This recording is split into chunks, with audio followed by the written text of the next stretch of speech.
Hey love bugs, welcome to Love Grind. I'm Ebony, your host, podcast about love addiction and codependency. Tonight we're going to talk about how to get over your ex without talking to them. It's hard enough already that you have to face a breakup, but then to be met with silence is definitely a little bit more heartbreaking. So we're going to talk about how to get over that, okay, without talking to them. It's 2 a.m., maybe 3, your phone's face down and your thumb still twitches towards the screen. One more scroll through old photos, maybe even videos, which you always want to erase, and maybe a text that says, hey, you up? You'll never send it except you want to. I get it, but here's the twist. You can feel better without a single word to them. No closure, no just check-ins. Tonight, we're going to discuss some steps that'll yank your brain off the hamster wheel and start rebuilding you. No contact required. Step number 1. Stop the story rewrite. Your brain's a sneaky video editor. It keeps splicing through the highlight reel of all those coffee runs you guys made, the surprise forehead kisses. Meanwhile, the Tuesday they forgot our birthdays gets cut. Grab a piece of paper for me, split it down the middle, and play fair. Left side, magic moments. Right side, cracks in the wall. The goal isn't to trash your ex, it's showing your mind the whole movie. When the reel starts playing, you'll have the blooper track ready. Less emotional whiplash. More, oh right, they did do that. That happened too. Step number 2, build a new morning anchor.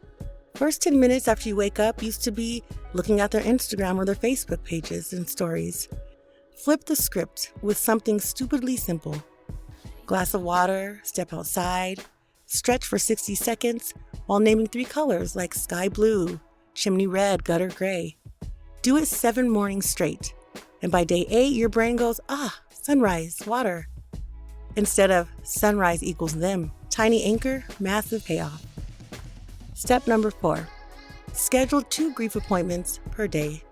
You can't outrun the ouch, but you can schedule it. 2 15-minute blocks, say like 12:15 or 8 o'clock, marked on your actual calendar like dentist appointments.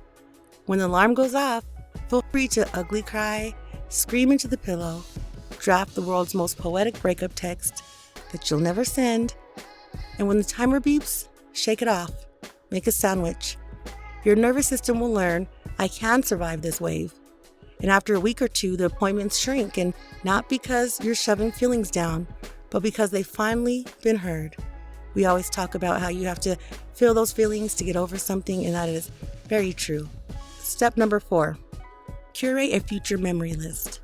Time to reclaim our identities, one experience at a time. Open up your phone, make a little note that says future memories, and list 10 things you want to feel in the next month. Snort laughing at a stand-up comedy show, getting lost on the trail, maybe eating something that you can't pronounce. These aren't couple goals any longer, they're yours. Pick one per week, log it in on the calendar, and when the itch to text them shows up, got a pottery class at 4. Every time you follow through, your brain gets fresh messages saying, joy doesn't need their signature. You can make that all by yourself. Sign number 6, borrowed worth is a rental. Buy your own. The quiet lie, if you couldn't love me, maybe I'm unlovable. You can counteract that with stuff like, I am enough. Maybe start small, like I paid my rent on time, or I held my plank for 30 seconds. If you add one every night, even though the list grows slowly, it's still your list. All right? Step number 7, the 90-second rule for urges.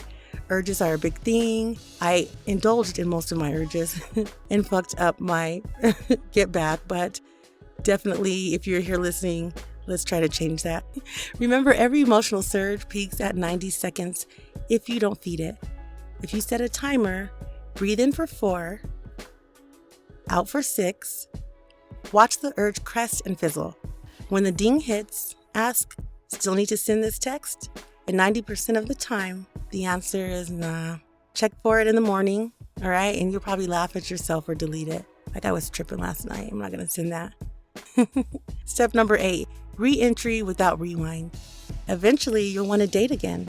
Not to plug a hole, but because your life's interesting on its own. Use the 3-date rule by the third hangout and ask yourself, am I curious about them or just trying to get a replacement? Am I relaxed or hyper vigilant?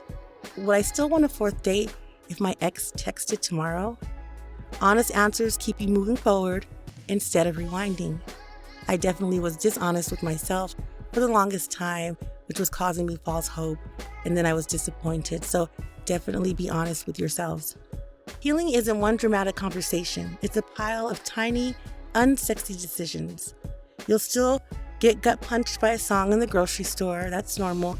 But now you've got tools. You've got the balanced memory page, the morning anchor, the grief appointment, the future memory list. Use them. One Thursday, you'll notice you haven't checked on their profile in a week. And that's not denial. That's progress in real time. So start tonight. Make that a point for your grief. Take down a profile that you don't need to see. Hit subscribe if you want weekly company on the road back to ourselves, to yourself. The hardest part's already done. You chose you.